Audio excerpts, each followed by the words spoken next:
श्रद्धा नहीं तो जप बेकार। एक गांव में एक साधु महाराज रहते थे। साधु महाराज जहां भी जाते नाम जप उपदेश देते रहते थे।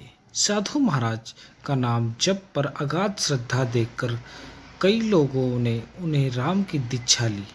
कई लोगों ने उनसे राम की दीक्षा ली।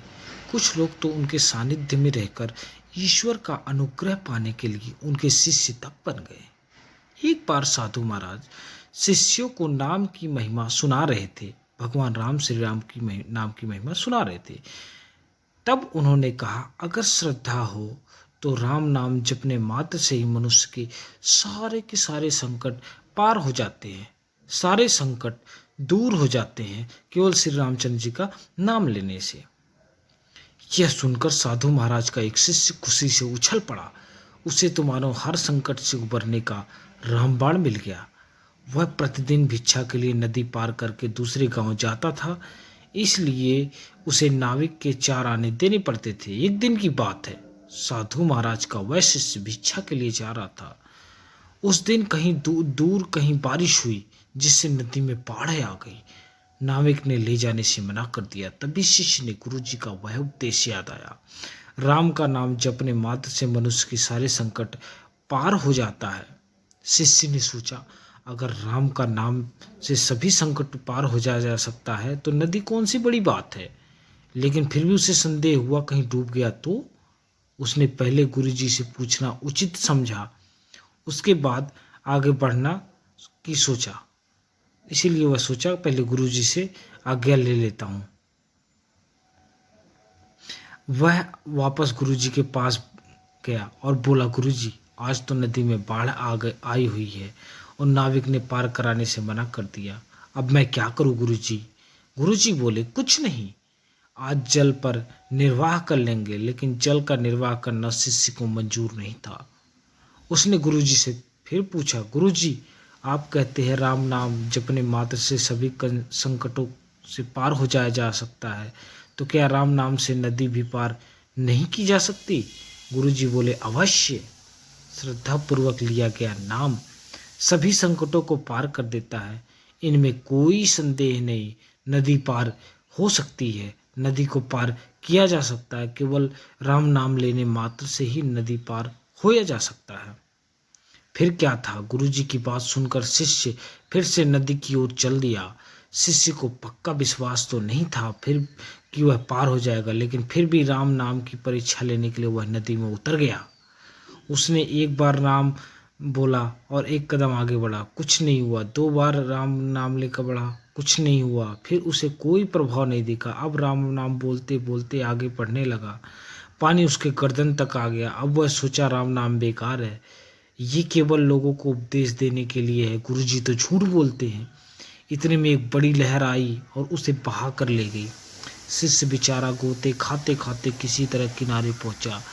उसे गुरुजी पर बहुत ही गुस्सा आया, क्रोध आया। उसने जाकर सारी आप बीती गुरुजी को सुनाई और गालियां देने लगा। बहुत भर भर के गुरुजी को गालियां देने लगा। शिष्य बोला, अरे ढोंगी पाखंडी गुरु, कोई मरे या जिए तुझे कोई फर्क नहीं पड़ता, कुछ भी अनाप शनाप उपदेश पकता रहता है। आज तेरी उपदेश के चक्कर में मैं मरते मरते बचा।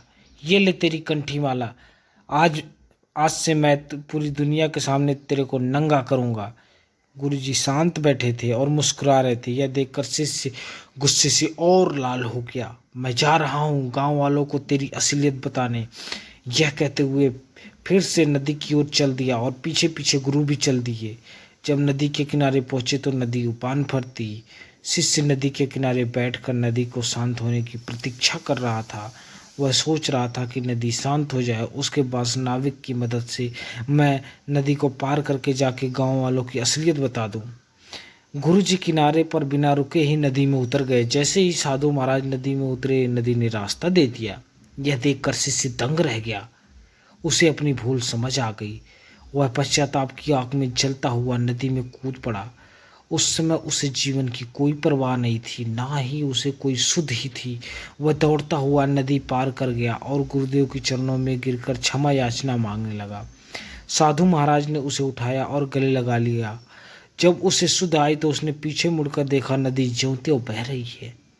उसने आश्चर्यपूर्वक गुरुजी से पूछा, गुरुजी, ये क्या रहस्य है? ऐसा कैसे हुआ?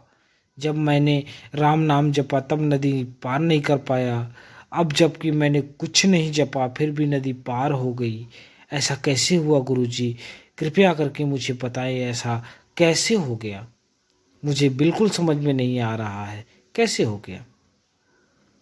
गुरुजी बोले, वत्स, सब श्रद्धा का चमत्कार है।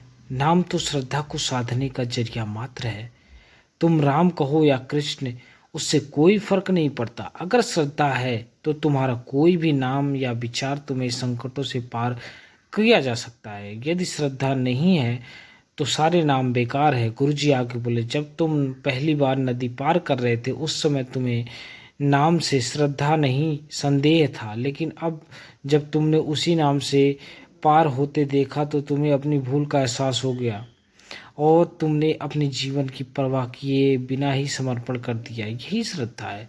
जब श्रेष्ठता से मनुष्य, प्रेम से ईश्वर, से अंतःकरण से उमर पड़े, समझो श्रद्धा का प्राकट्य हो चुका है और अब इष्ट नाम समर्थक है। श्रद्धा और समर्पण के साथ ही नाम की सतर्कता है। जय श्री राम।